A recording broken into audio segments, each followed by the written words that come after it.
So I'm going to be drawing the Celtic Guardian, and so first if you want to start off with a character, you kind of want to just draw a circle for the top of the head, and then you draw a straight line or a curved line down the middle, well, depending on which way you want it to face. Then after that you kind of like draw down the chin, so you can see what I'm doing right now.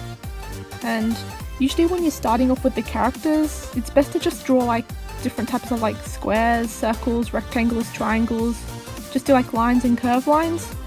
That can show, so you can see what I've done here, circles and like different shapes. It doesn't really look like the actual character, kind of just like a skeleton for it.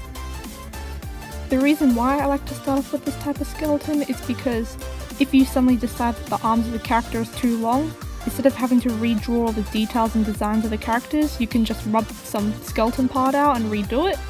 It's also a really great way to like show where you want elbows to be and where you want certain joints to be and stuff. So after you finish drawing the skeleton, you kind of want to just draw in some extra details of what the character actually looks like. So you can see I'm drawing down some like blanket, or not really a blanket, I'm not sure what it's called, but I'm just drawing down like the clothes and stuff for it. Okay, so you've seen now this is what the character looks like just after it's finished drawing. Now after you've like kind of done all the characters and stuff, you kind of want to just outline it in a black pen or an outliner. So that's what that character looks like fully outlined. Now time for the rest. Okay, so this is all the characters outlined, and now what you're going to do next is you kind of like rub out the lead so it doesn't look as dirty and stuff. And this is what it looks like when it's nice and clean, kind of like from a drawing book. Instead of finishing off with the Celtic Guardian, I'm going to go ahead with the main character Yugi. You can see I'm colouring his hair, and just colouring your character with like single colours. Don't add any shadings, just normal colours. Once you're done with that, you start adding in like kind of like the darker colours around where you want some shadow to be. Like you see I'm putting some gold in the yellow part of his hair, just to make that part there look a little bit darker and more detailed.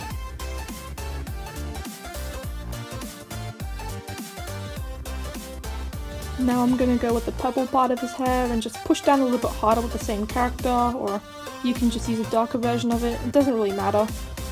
So once you've kind of like done with the hair and stuff, I just decided to go with the eyes and put dark purple in them, so that they're not completely light all the time. And next I'm gonna make the black in his hair more darker by using this, I don't know what kind of pencil it is, but it's a good one that's very short. Next I'm gonna like just make some parts of the hair even darker with lead to kind of like make it stand out a little bit more. You don't have to do this if you're happy with your own design, but this is just what I like to do. After I'm done all that, I'm going to start drawing down the skin. Now with the same colour that I used, I'm just pushing down a little bit harder onto the paper to make it even darker.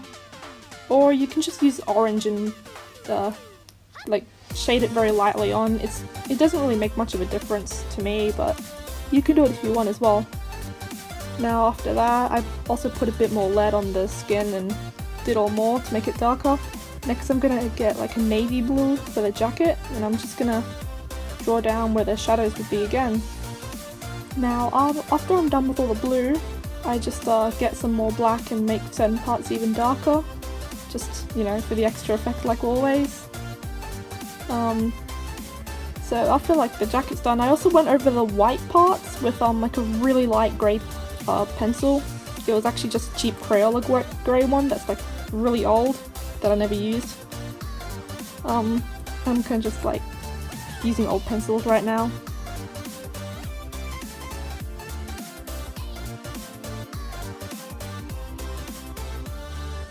Next I'm gonna do like all the silver parts and shade that in with like a darker type of lead pencil that I have.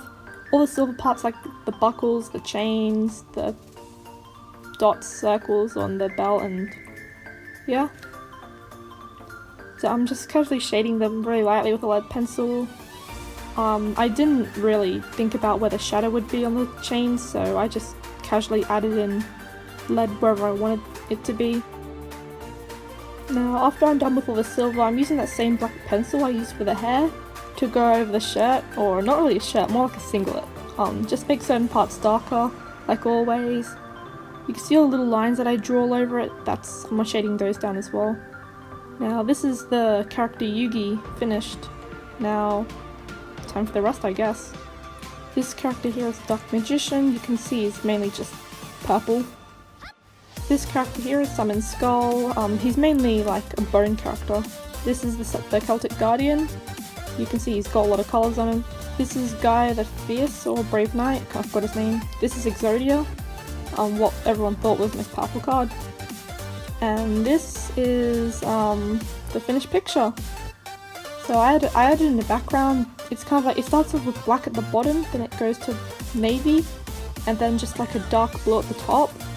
Because I couldn't really like think of a decent one to put in because all the characters kind of in the way.